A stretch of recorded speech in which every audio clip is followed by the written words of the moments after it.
I decided to enroll in the paramedic program at COS because I've been an EMT for about 5 years now.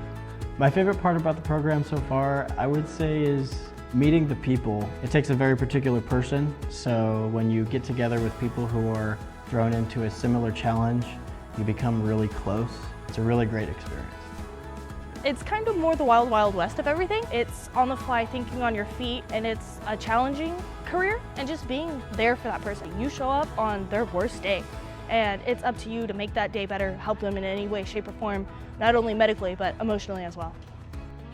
I think that having paramedics within a certain amount of time away from the caller's home is extremely important because we offer so much intervention.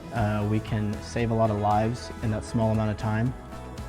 Everybody always says, like, if you can't take the heat, get out of the kitchen. We're in the kitchen and the heat is on, and we're learning how to deal with it and how to successfully and confidently run scenarios from medical to trauma to mega codes.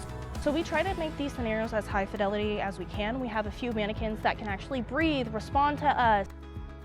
Being the first cohort of COS's paramedic program, it's amazing. It's really cool for us to be able to lay the foundation down for COS, and I'm excited to see where it'll go and how many cohorts will come out of this program as well.